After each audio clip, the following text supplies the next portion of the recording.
晚上好，你好。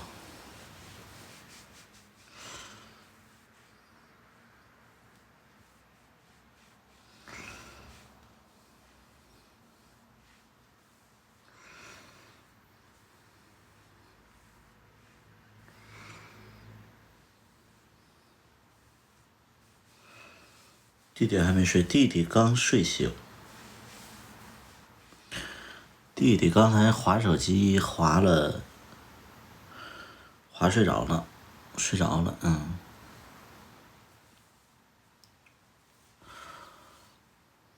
分手了，怎么帅了，变年轻了？分手以后应该颓废啊，分手以后应该一日不如一日。头发翘起来，睡着了，睡觉是压的。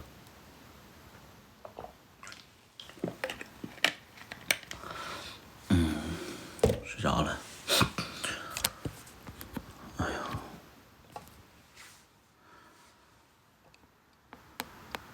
又谈对象了吗？没有，最近在单身。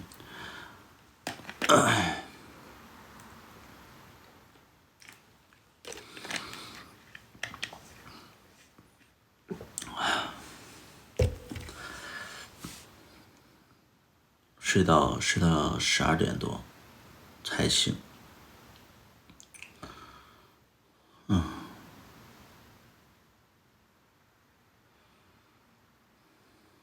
好费精力，处对象好费精力，我也觉得是，就是处对象真的是消耗，太消耗了。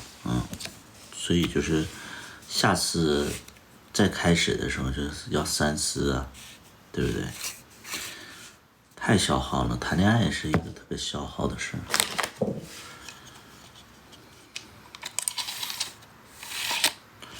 太难以为的誓言。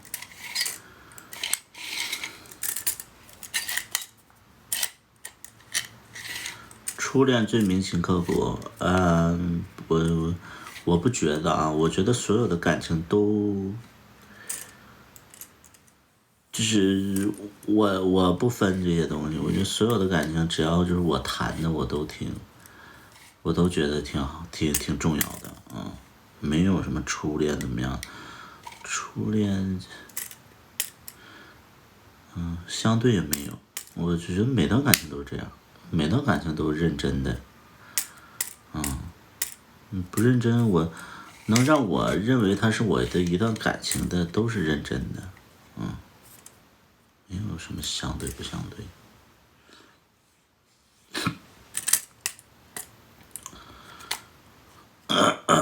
铭心刻骨，就要一意孤行。我感觉现在谈恋爱分手后也没有眼泪了。分手就分手，为什么会流眼泪啊？多大岁数了还有眼泪？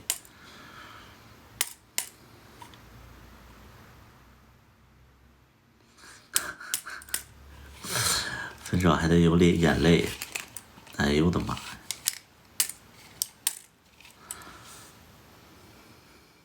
以前会，你甩别人你也会吗？你甩别人然后你会流眼泪吗？还是你总被甩？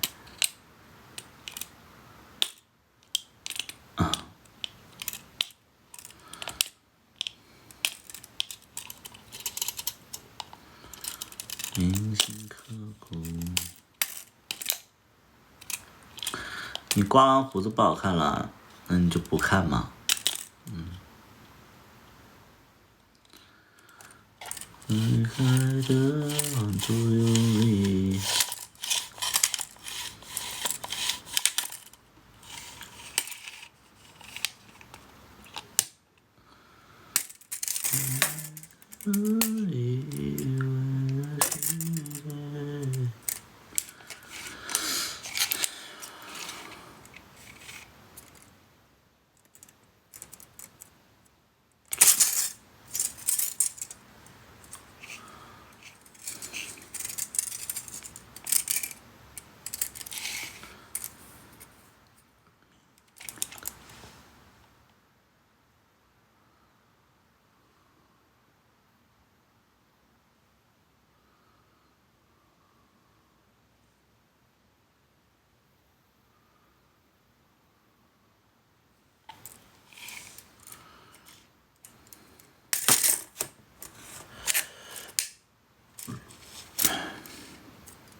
帅气，谢谢。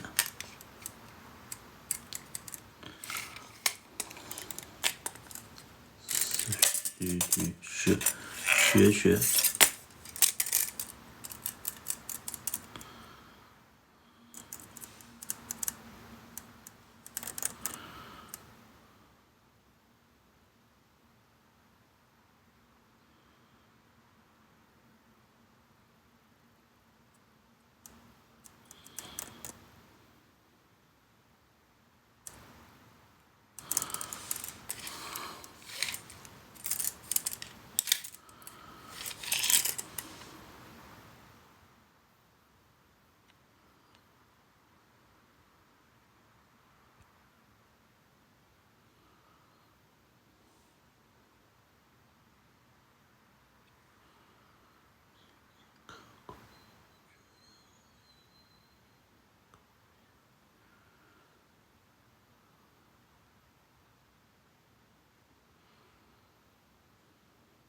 原声。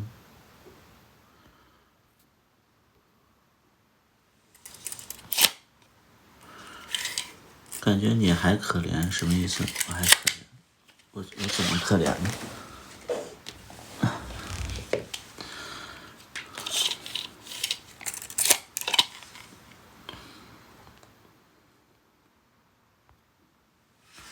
感觉我好可怜，我有什么可怜的？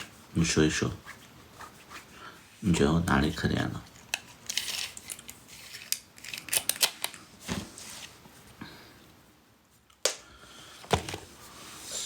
以为的世界，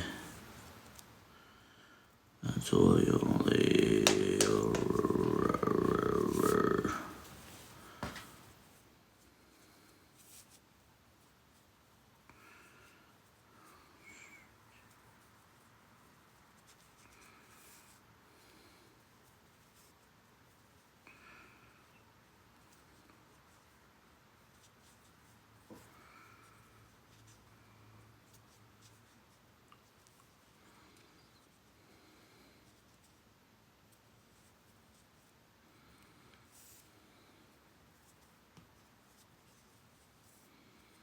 咱和猴子换口味。猴子我谈过呀，没有，我喜欢猴子呀，所以我猴子也谈过呀。猴子我比较熟。换啥口味啊？这不算换口味。换口味应该是找个个子高的，我几乎没跟个子高的人谈过恋爱。个子高的没谈过，然后特别爷们儿的没谈过，就特别爷们儿霸道的没谈过。高的爷们儿霸道，毛特别多的都没谈过。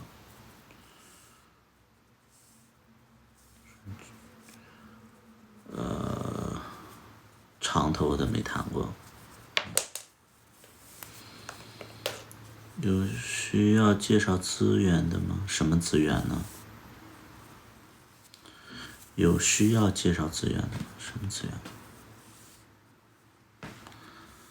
你自己就是霸道总裁，我只能说就是不缺，钱这方面够花，达不到说自己够花，谈恋爱不行，谈恋爱这点钱不够花。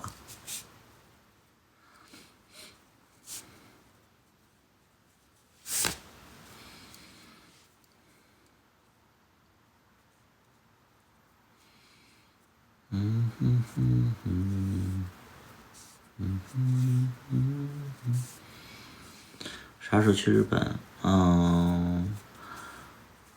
反正我签证是7月份到期，可能我近1-2个月我就得去一次，要不然签证就白办了。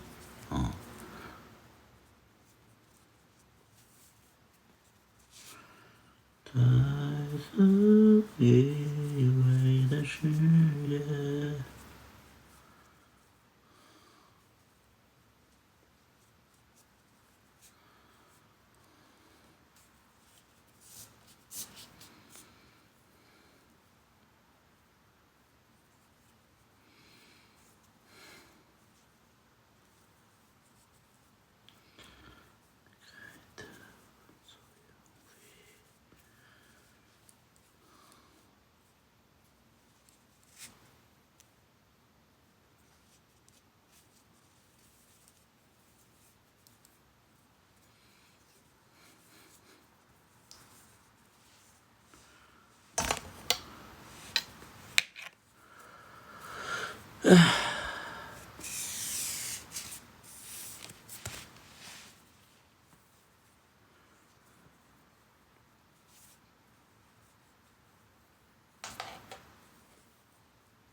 Hello，哎呀，其实挺快啊，你要打 PK 吗，老铁？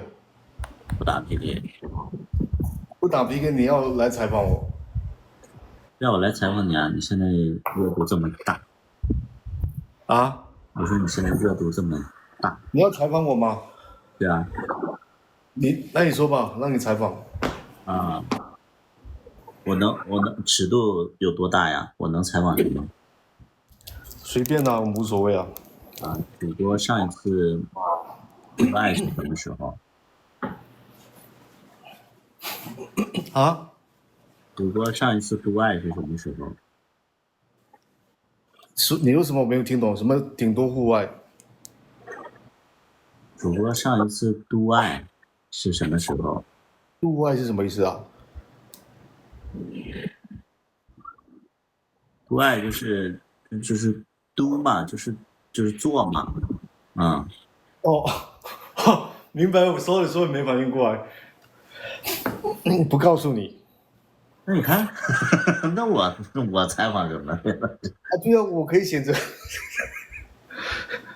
你除非你要跟我打一场 PK，你赢的话就告诉你。我不想打 PK，我直播间里都那个都可以，我们就打一场吧，怎么样？就打一场，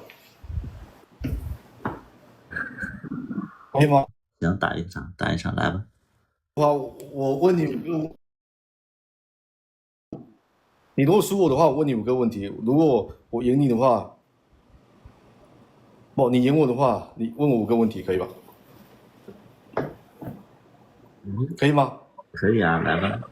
？OK，默认哦。OK，来吧，来吧。五个真心话。真话，对，需要怎么样？我们手这个时候你翻对跟我比一下，对，看能不能问他5个问题哦。对，手翻。谢谢我们派总灯牌，谢谢。这才行。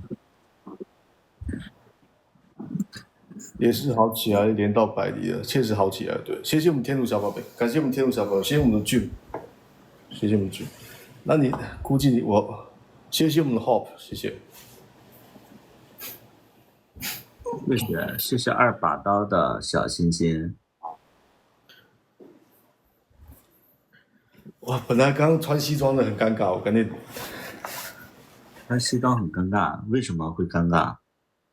没，因为我刚穿了1分钟吧，对，穿了1-2分钟，对，没连你之前你现在蛮宠粉的，我感觉。啊，我说你蛮宠粉的。是我自己要穿的，不是他们要看的。你那边你是在哪个城市啊？你热不热？在厦门啊，谢谢 Logan 的灯牌，谢谢。那不会热吗？啊，你不会热吗？我开空调啊。所以你直播间里是没有提要求让你穿一些特制的一些衣服吗？没有，就是你单纯自己想穿。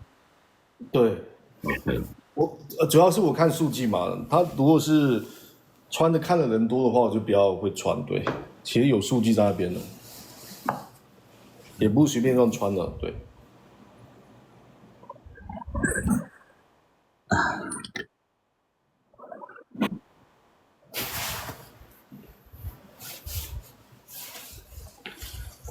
哦，谢谢夏钱，谢谢夏钱，谢谢天奴。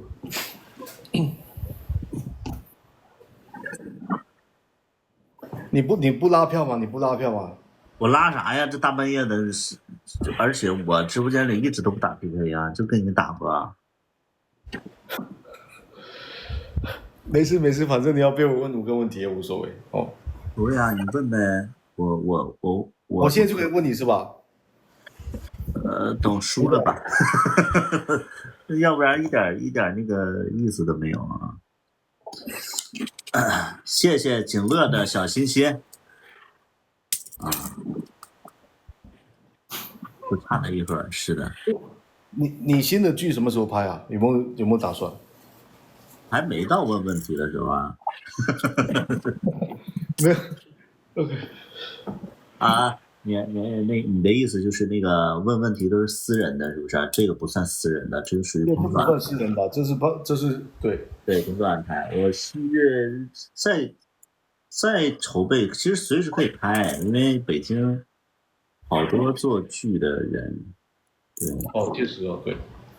北京好多，他们现在每天跟我聊的就是，哎，你在剧里要不要加这个，要不要加那个？我觉得随时可以拍。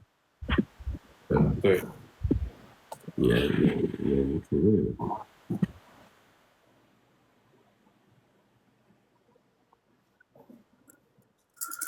分手了吗？对，我分手了。分了。我们 PK 只加成中，PK 只加成中。你们应该不会偷吧？偷什么？我感觉你们直播间的应该不会偷吧？我直播间不会，就大家都沉睡着。不会。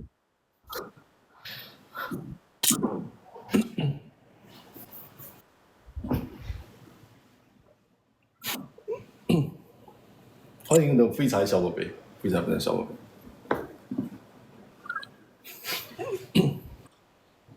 白磊的人气低。我们直播间我也是好起来的，对，能连上你。没有啊，是我连主播的呀。我闲着没事儿，我就是那个。我也是好起来的，对。对，我只跟那个主播那个打过 PK，就是没事。我们评论可以沟通一下哦。对方邀请你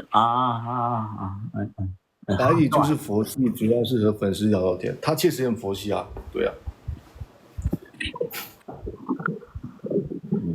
没有，哎，我这边怎么突然卡了呢？我们差几个小星星，老铁，我们差几个小星星，对，差几个小星。谢谢我们天奴小宝贝，感谢我们天奴小宝贝，谢谢。谢谢我们的天奴小宝贝，非常感谢，谢谢，非常感谢我们天奴小宝贝，谢谢。来，我输了。OK， 第一个问题的话，你最近什么love make 是什么时候？最近的一次，反过来 make love 是吧？对，上周哦。不是上周，是那个前几天。前几天的话，那是3、4号吧，3、4号。第二个问题的话，是跟你熟悉的人吗？还是说跟熟悉的。OK， 那第三个问题的话，所以你是跟你之前的那个前任他再续前缘的嘛，是吧？还是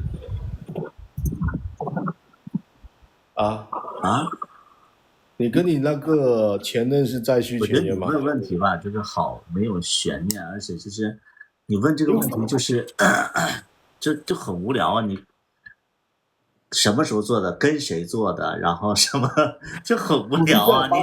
你要不要就是这么隐私的去问别人？因为大家其实蛮关心你的私生活的，对。那如果说我说不是的话，那你会说是谁？叫什么名字？那就很无聊嘛。太隐私，这个我不会问的，对。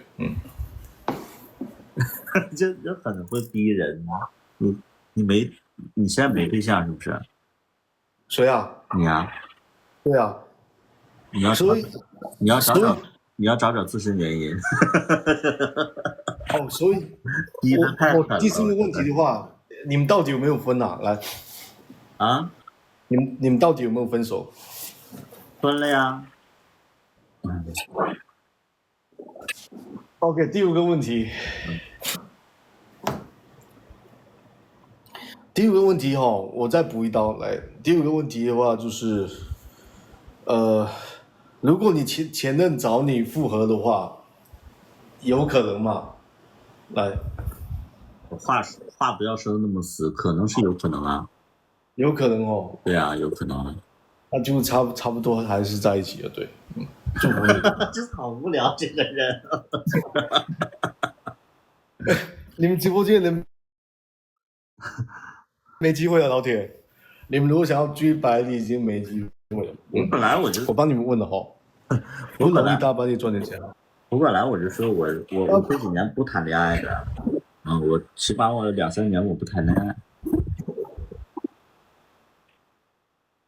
哦，2-3年不谈恋爱。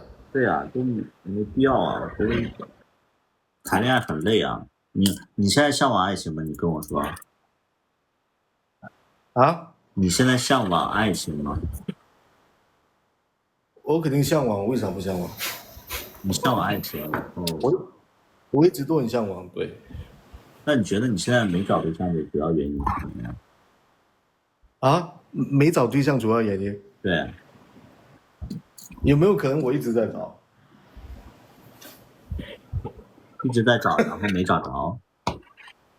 那主要是没有人主动，因为我是比较被动型的，对。那你在感情状态里也是被动的？我是说，哪怕我再喜欢的人，如果他没主动的话，那我哪怕我再喜欢他，我不会主动去表白的，对。我是说这个问题哦。感情状态里也是吗？就比如说2个人谈恋爱的时候也是吗？2个人谈恋爱，如果我跟他在一起的话，那我肯定会主动哦。主动干什么？比如说，纪念日啊，买个什么的。比如说我们哪一天在一起，然后每年过个纪念日，然后给他买点礼物，什么节日的时候给他买点礼物什么的，这些我都会很主动，对。那你给对方买过什么东西让你记忆犹新呢？就是你会记得你给对方买什么比较对。我给对方买过什么记忆犹新？我当时是，我当时买了个投影仪，然后投射在天空，然后回来偷偷的摆在客厅，然后我就把然后旁边摆一点东西，对，摆一点什么花草，然后再放一首歌，然后买个蛋糕，然后去房间里面把他眼睛遮住，然后说我说那个我就说那个什么宝贝，送你一份礼物，然后把他的眼睛放开，对，就这样子，投射在天花板的一个星空灯，对。所以直播间里觉得就是主播这样做是浪漫的，请扣1，我看看有多少。就是你们觉得浪漫的可以扣1，我看有多少。我确实这么做，骗你们是小狗，对。就这么说吧，就觉得主播这样做就是比较浪漫的，请扣1；不浪漫的请扣2，我看看有多少。就是觉得浪漫的请扣1，不浪漫的请扣2，都是1眼没有觉得不浪漫的。对，因为其实他还蛮感动的，真的，他当时都快哭了。我觉得这样，我觉得人生还是需要一点仪式感，对，有点小惊喜吧。就本来就2个人在一起就平平淡淡的，然后如果偶尔遇到一个纪念日或者节假日或者有意义的日子，然后稍微给点惊喜，我觉得这个东西的话，第一个我可以给对方的一份仪式，也可以给我自己一个满足感，对，双方受益的，对。那对方有没有给我惊喜，我这个人是无所谓的，因为我给对方准备惊喜的过程中，我满足感，对，所以主播上一段感情维系多久啊？上一段感情3年是吧？3年还3年多，快4年，对。分手的原因是什么呀？分手原因，这个很隐私，这个讲不了，对，因为讲出来好像有点啊，对不起他。反正他对我很好，就是。什么意思？就是你觉得这段感情你是亏欠不是他的？ 6年吗？你是不是记错了？我啥时候说6年了？你是觉得我今天说3、4年。你是觉得这段我从来这段感情是你亏欠他吗？这段感情是我亏欠他，没有。我觉得两个人在一起有什么？我觉得两个人在一起都，我觉得时间是最珍贵的。我觉得两个人都有付出时间，但我觉得没有谁亏欠谁，对。哪怕就分手有找很多的借口，我觉得都付出时间，对。我觉得没有谁亏欠谁。这是在也不是在面试，对方只是很尊重直播的这个事情而已。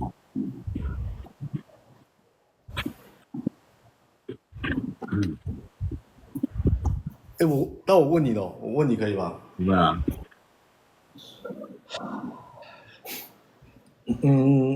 一个很有钱的人，对吧？一个很有钱的人和一个，OK， 你找对象的时候，你会看对方的经济条件吗？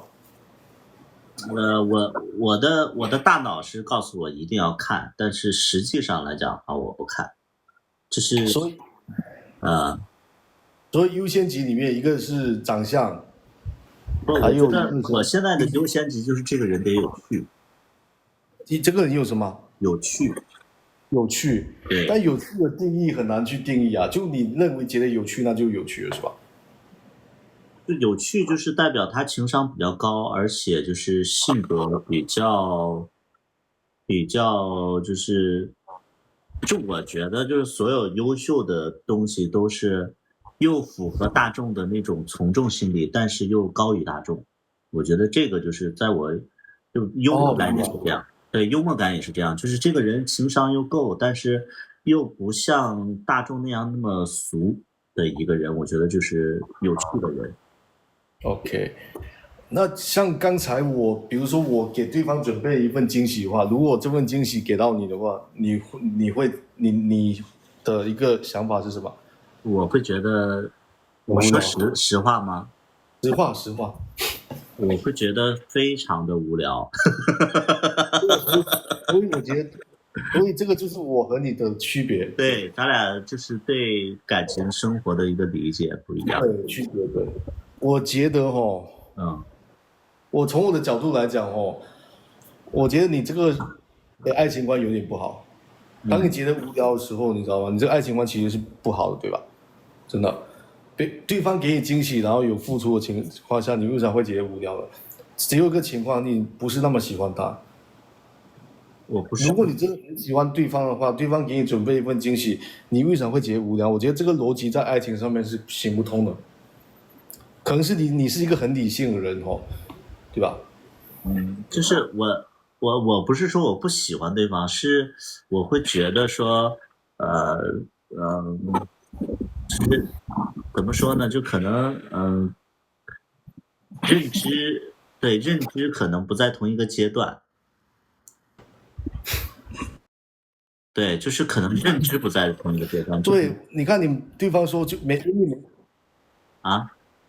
对，那你觉得你生活对啊东西让你觉得会有聊对，比如对面的难道是要跟你谈那个生物啊、物理、天文、地理一些学识性的东西，你是觉得比较有聊，还是说像我刚才那种东西？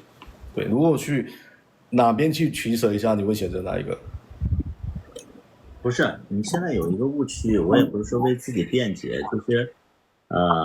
就是我会觉得说，就好比你有1块钱，还是你有10块钱，可能你有10块钱的时候，别人给你1块钱的时候，你就不会觉得说，这个是就是很要紧的一件事情。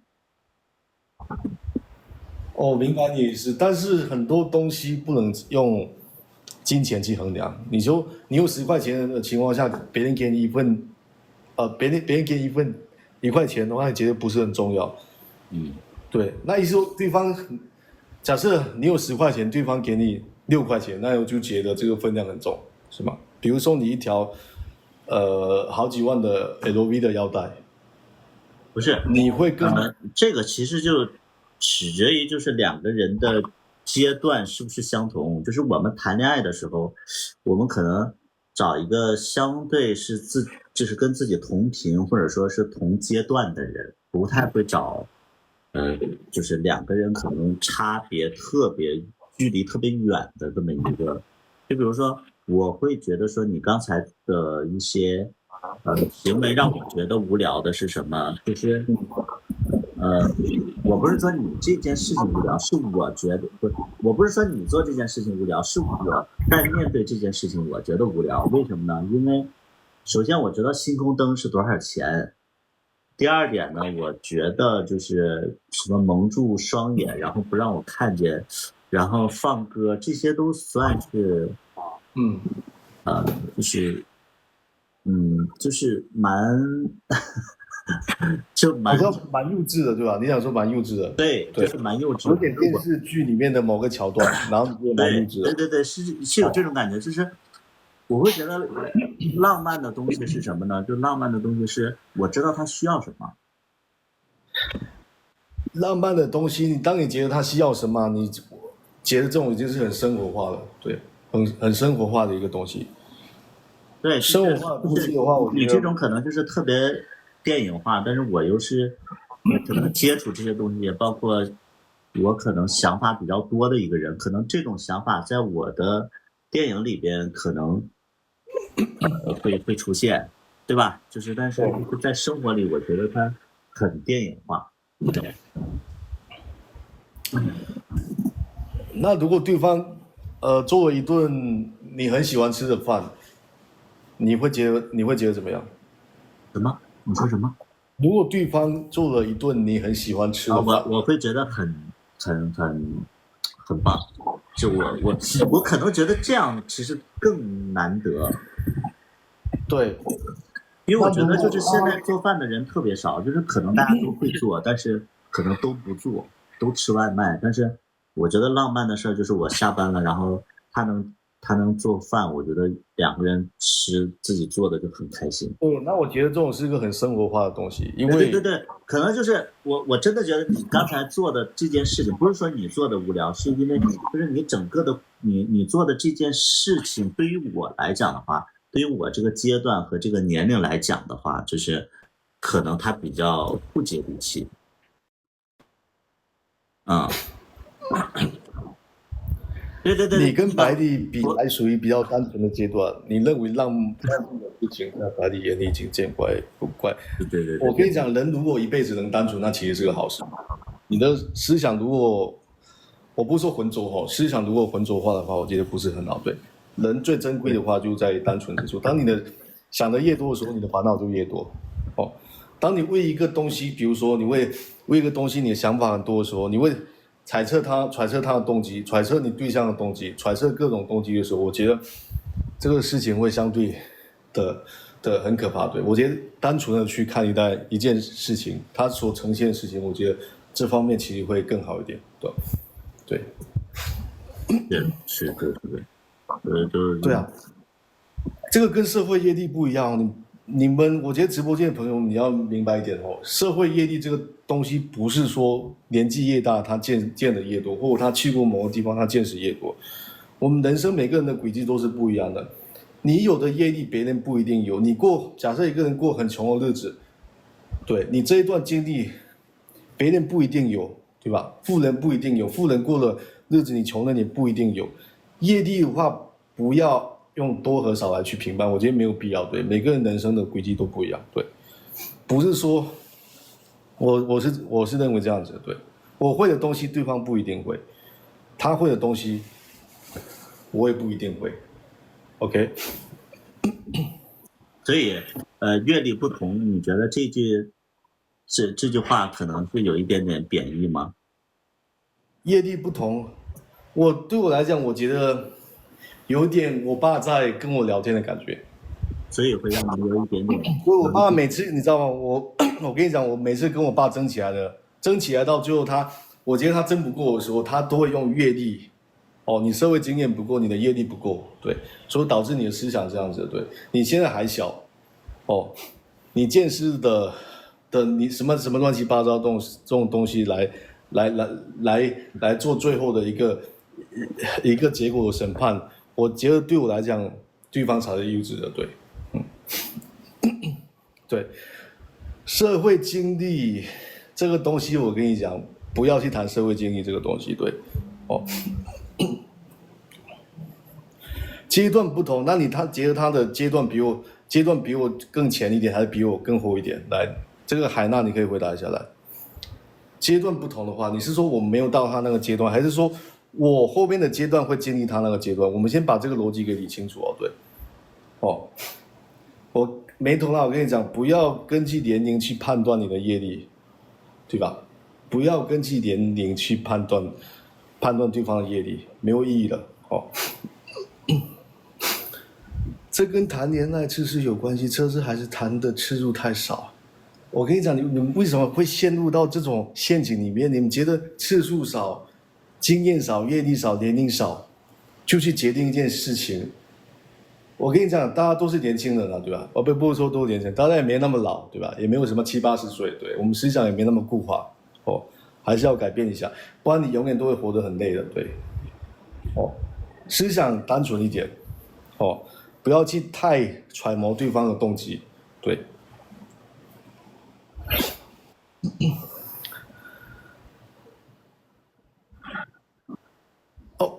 白领，你说一下，你是不是觉得？我说什么？白领，对。你想让我说什么？哦，你说啊，你随便说，对。我随便说什么？我没太懂我要说什么。就我。你觉得我刚才说的话，你怎么评判？如果你要评判，不用评判，你有什么想法？啊？我说什么？啊？什么？我没听。你对我刚才说的话有没有什么？有没有？你刚才说的话怎么样？你觉得他听不进去，他情商低，自我谁啊？你在说我吗？这个穆离开，我也不知道。你能言简意赅的表达一下你想说的吗？我刚才表达的不够清楚吗，老铁？我表达已经很清楚了。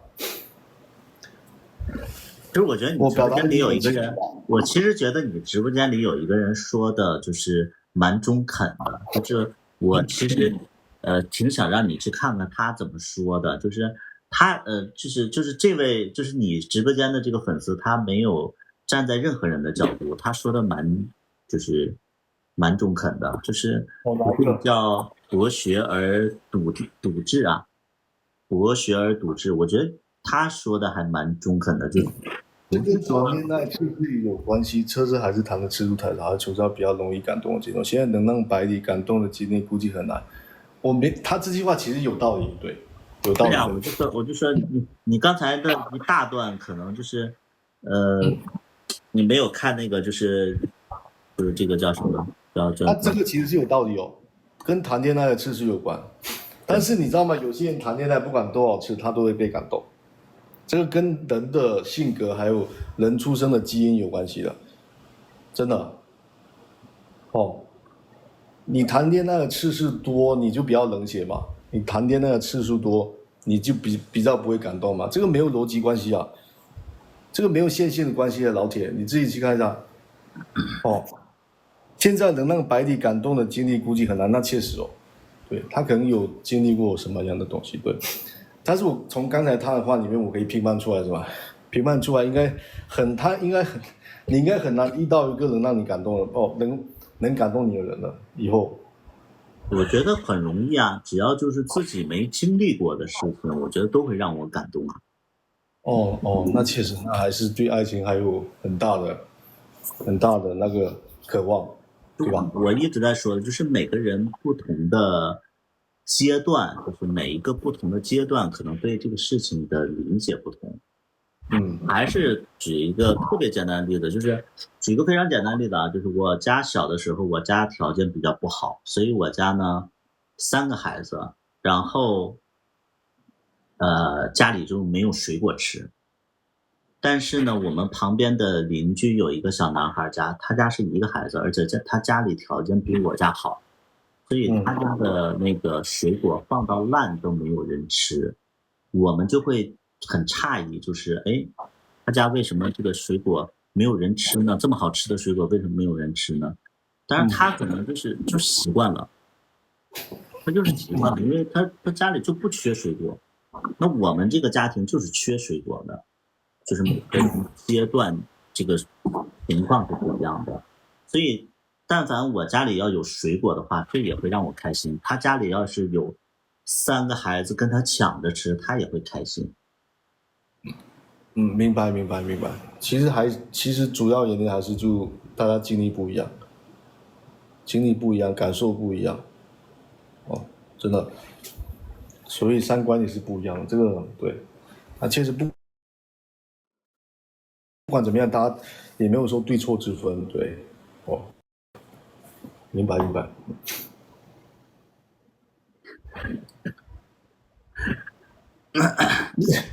不是，我感觉你反正我之前看你直播的时候，感觉你会怼粉丝，你知道吧？但是我发现你最近不会了，很少了。我想问为什么？对，我早期的时候看你，我会经常看你怼粉丝，但是后面的话我发现你不会了，就基本不会了。因为本身我会讲，就是比如说要是就是今天就是今天也是会有粉丝跟我就是就比如说就是他会说，那个你不就是拍过几部作品吗？有几个什么网剧吧，有什么了不起的？那确实很不礼貌，对。对，我会觉得说就是其实心底来讲的话，就是我能了解他说这句话的意思。我听着也会不舒服啊，我听着会很不舒服。我充一下电哦，我真的听着会很不舒服的。没有，我不会觉得不舒服，我会觉得说他其实是有一点点调侃的性质。我会觉得很不舒服了。我真的会啊。所以你应该是 OK， 明白。就我会觉得他可能只是调侃，对。他可能是调侃哦。对啊，那我能分得清，就是说他说这句话的这个根本意思是什么。明白。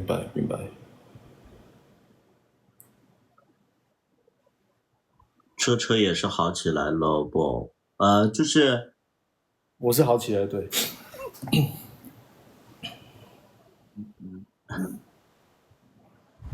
我想问一个问题啊，如果你新拍剧的话，你想邀请谁去拍啊？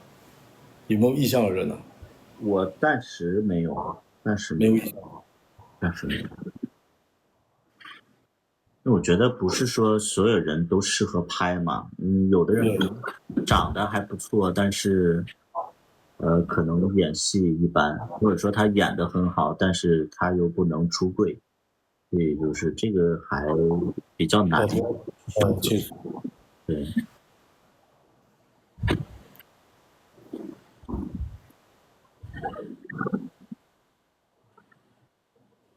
可以选你，来呀，你可以出柜吗？很多人是不能出柜的，所以谢谢完全出柜看看。所以你还没跟你父母出柜是吧？我还没有跟父母出柜，我前任就住在我家里啊，我是完完全全出柜的状态。你完完全全跟父母出柜哦。我是跟任何人都出柜啊，我就做这行的嘛。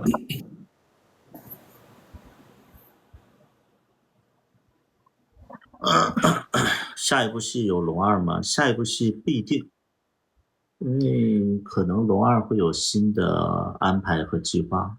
不是，因为拍剧它其实是需要投入时间和精力的，不是所有人都随时都有这个时间和精力。像拍剧成本初期成本要准备多少啊？应该哎呀，这个要成本其实是非常可控的。就比如说你要是自己拍的话，因为我个人会觉得说，就是可能观众他想哦，你是自己看的话，拍自己剪，他想看的话，你其实可以找身边的人拿手机都可以拍，因为好多你看，好多人其实他们用手机也在拍小段子，我觉得也可以拍。但是你要是上了规模的话，那可能，就是摄制团队要20人以上的话，可能就要50万。对，我觉得拿手机拍的话，它有一个问题啊，就镜头会扭曲，你知道吧？这个问题不知道怎么解决。对，比如我前置的时候靠近一点，我镜头会扭曲。那这种问题要怎么解决啊？我都不知道。然后如果是放大一点，比如说两倍、3倍，就不会这个问题了。前置会扭曲。我前置拍的时候，我感觉拍的时候就头大身子小，那你就让别别人给我人拍啊，拍也不会。那你就让找别人给你拍啊。那你下一部剧还可以拍个短剧用手机拍，可以啊，但是我小成本。北京是有一些朋友在做相关的行业，所以可以刷脸。哦，北京会有一大把，其实我很喜欢你，你知道吗？我很喜欢你，很佩服你啊，真的感觉你很多才，多才多艺，又会编曲，对吧？又会唱歌，又会拍电影，又会剪辑，感觉啥都会。然后之前那个培树还会去弄一些什么东西，就感觉你是全能吧。但你刚才评价我是比较浑浊的一个人啊，就思想比较浑浊的我一个人。刚没有说你是浑浊啊，没有说被夸了。你刚才我说没错，他就是有才啊，对啊。你刚才白帝就这么评价我的呀，就是说那个啊，他思想比较浑浊，然后大家还是要单纯一点之类的。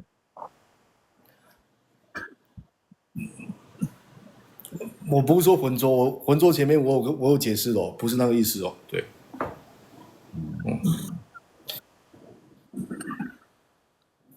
其实我觉得啊，我个人会觉得就是说，呃，啊，刘壮福小视频快10万粉丝了，现在不出新歌了，对，现在不出新歌了，因为现在经济比较不好，我们出歌是需要成本的，就比如说你阿妹做一张专辑，或者说就是艺人做一张专辑，它是需要钱的，它需要发行的，就需要编曲，它需要录音之类的，它都需要钱。所以我们现在没有太多的精力去搞这些东西。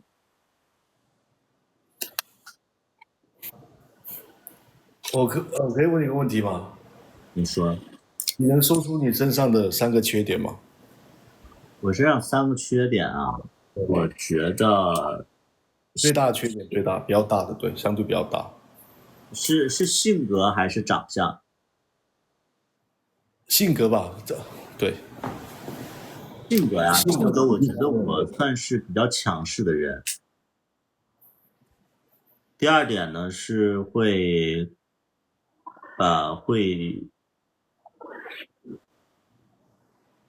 可能太敏感啊，我觉得可能太敏感。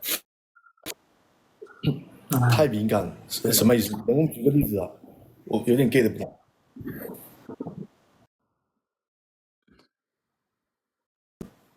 太敏感，举能不能个例子啊有点 get 不到？太敏感什么意思？ ？get 不到，就是你刚才说的很多话，其实我能我能就是会联想到很多事情。对，我刚才说的话好像仅仅只是说那个一些没有其他意思，没有其他意思，对。对啊，就是但是我会联想到好多好多事情，就是我会联想到你跟你对象在一起的状态和你日常生活里的状态，这是我会联想的。对，所以就是可能别人通过对方的言谈行为，包括他的做事情的一些习惯，我都会觉得说，哦，他的出发点是这个。哎，所以你会联想到我什么？你说一下，举个例子。就是我觉得你生活当中一定是个憨厚的人，就是在与同事相处和与家人相处的时候，你可能不太就是没有那么的圆滑。不会，我同步烟花，对，没错没错，这个确实对。我觉得刚才你的就是你刚才的一些就是言谈，我就会这么觉得，就是可能就是对。没错没错，确实，我烟花演不起来，但凡演一点就会觉得自己挺恶心的。我一直有这种感觉，我但凡稍微圆滑一点，我就觉得自己很恶心了，就赶紧放弃这种念头。对。所以我给你举个简单的例子，就是你怎么评判这件事情？就是你会觉得就是在一些应酬的场合，是跟大家跟那个你的同事和你的领导敬酒，然后谈笑风生，会让你觉得很负担吗？还是你会觉得说这个时候就要做自己，别人在那巴结就巴结，然后我在那块儿就是吃完我就走，或者说看个手机，你是哪样的一个习惯呢？我觉得敬酒会让我不自在，对。但是如果说我一开始敬酒让我不自在，对。然后之前的话，我跟我的老板因为敬酒事情，就是现场就是那个很尴尬。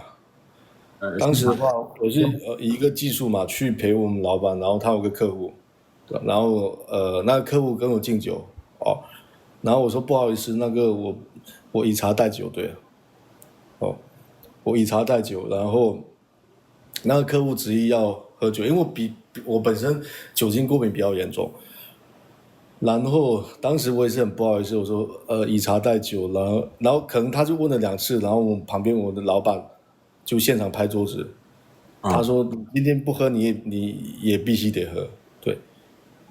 那你是怎么解决的呢？然后我当时心很寒，对，我当时心很寒。我当时的话就是说，你觉得我是怎么解决的？你可以想象一下吗？我不知道你是怎么解决啊，这种事情我猜不到的。但是我觉得你可能，我猜不到，我猜不到，我猜不到。哎，哦，好，你好像有点卡哦。对，我有一点。我当时的解决方法，对，我当时我当时解决方法就是我喝了，啊，而且我前场一人一杯敬过去了，对，我没有甩脸色，当时没有甩脸色。但你会觉得这件事情会让你觉得很不舒服吗？会很不舒服，会很不舒服。反正这个事情会让我很不舒服的。然后会这个事情让我很不舒服很久。然后那当天晚上回去，我坐在马桶上面，心跳加速，心跳加速，然后感觉心跳有100多，因为我酒精是严重过敏的，心跳加速，然后就打电话跟公司的人士说，那个明天我在群里面说我明天上不了班了，对，现在身体不舒服，对，那确实我心跳很快，对，哦，然后后面的话，我现在回想起来这个事情的话，你让我说怎么处理，我也不知道。我觉得当下我处理方式的话，我觉得让我很不舒服，但是我还是做了，因为毕竟人家见客户嘛，我不想说人家丢单子这种事情，对，哦，那你会觉得说，就是那些敬酒的人，你觉得他们拍马屁之类的，你会就会觉得说没必要，大家就是会助长这些风气吗？你会觉得这样吗？我心里觉得这种很低俗，我觉得敬酒我就正常敬酒可以比如说我敬你一杯可以对。那如果说对方不喝酒的情况下，你多问一句也没问题，然后一再相比，我就觉得酒场文化很 low，对，好，我觉得很 low 很 low 很 low 的感觉，很 low，你知道吗？我比如说我平常问人家那个来喝一杯，对吧？我会说那个来喝一杯。他如果说第二次拒绝，第一次他拒绝的话，我不会再去问第二次，我觉得没必要。哦，我能接受的是第三次我拒绝2次之后你才再问我，我就觉得你很 low。对，我觉得这种反正就很 low，就是了对。而且同时，你会觉得你的同事做这种事情，你觉得会不会 low 呢？就你我同事不会做这种事情。不是你同事，可能就是说就对领导或对客户，然后就习惯性的就敬酒这种，你会觉得说这种是助长了酒桌文化的这种风气吗？我虽然觉得会助长酒桌文化这种风气，但是对我打心里就这么认为的，对。但是我能理解，我能理解，我能理解，哦，我能理解他们为什么这么做，我能理解，对，哦，所以这种东西我有时候不去评价，只要不发生在我身上，我不去评价，哦，大家爱干嘛爱干嘛的，不关我的事情，不要伤害我就可以了。你现在是做技术方面的工作，是不是？对啊，因为我之前我是做技术方面的工作，所以我们根本不用考虑到任何酒桌文化。只是之前有一次我在国外上班的时候遇到的这个事情，当时对对，不然我比如说在国内我们在外企的话，从来同事都不会喊你喝酒，我们默认出去都不点酒的，对，哦，程序员嘛，大家有没有喝酒的习惯？也很少有人抽烟，哦。